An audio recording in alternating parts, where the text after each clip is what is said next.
Kamusta naman ang masahe? Okay naman ang massage. Mukhang na-rejuvenate naman ako. Okay, 4 days to go, ha? Yeah, gosh. Oo po. 4 days to go. Magko-concert na po ako. Nagpa-massage muna ako bago ito ma-ready para handang-handa yung katawan ko. Kinakabahan ako, of course. And then, first time siya. And then, hindi ko alam kung ano mangyayari sa gabing yun. Bahala na si Lord. So, yun. Ano pwede natin itagdag na sa concert na i-expect namin? Yung mga guests ko. Sobra. Surprise guest daw eh. Para siyang isang gabi na nandun na lahat. Parang sinama mo na lahat ng pwede mangyari sa isang concert. Nangyari na. Mag-harness ka daw?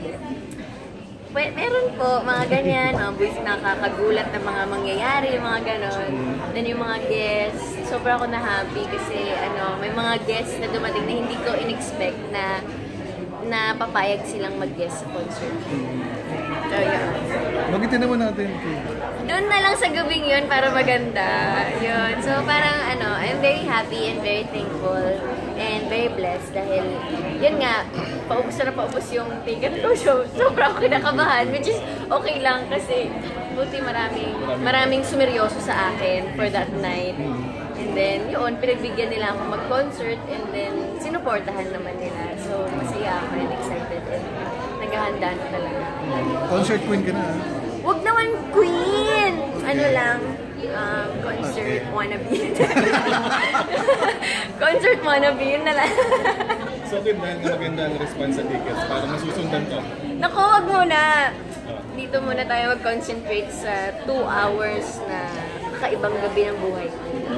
So, yun. So, pinaghahandaan ko talaga siya para sulit naman yung bayad nila kasi medyo mahal yung ticket.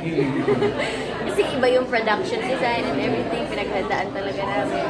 Para sulit yung gabi nila. Kasi yung iba, nag-fly in sila from probinsya, yung iba from ibang bansa, na lumibad sila papunta dito. So, sobra akong parang, uy, bakit yung ginawa yun? So, parang after how many years daw, hindi daw sila umuwi lang sila for my concert. Siyempre, 10 years daw. Sobrang nakaka-touch. Posible bang magkaroon ka ng tour? Ito-tour niyo yung show? Kung maganda po yung mangyayari, bakit po hindi? Spread natin yung talent ko. Wow! Siyempre si Sian, in-expect namin. Opo, nandun naman po siya. Bahagi ng 10 years mo, siyempre, mga nakaraan mo, meron bang in-expect na... Abangan na lang nila kung anong mga nakaraan yun. Kung anong mga nakaraan nito. So, yun. I mean, si Gerald ba ay in-invite na si Gerald? Ay, grabe siya. Straight talaga. Bahagi ng 10 years yun. BTR lang. BTR lang. Yun. BTR. Yun lang siya. Ganun lang siya. Taraan lang. Hindi ko talaga. Bakit sineryoso mo ang pagiging concert performer? Kasi parang 10 years ko, so parang hindi ko alam kung how will I give back to the people who have been supporting me through the years. And then itong concert na to, challenge siya for me. And then, syempre magandang challenge kasi hindi ako sanay sa ganito and then susubukan ko siya para sa mga taong sumusuporta sa akin. At in all fairness, hindi ka binitawan ng fans mo. Oo nga po. Kaya sobra akong happy. Sobra akong thankful sa kanilang lahat. Kaya pinaghandaan ko tong gabi ko. Bumawi na ako. Oo.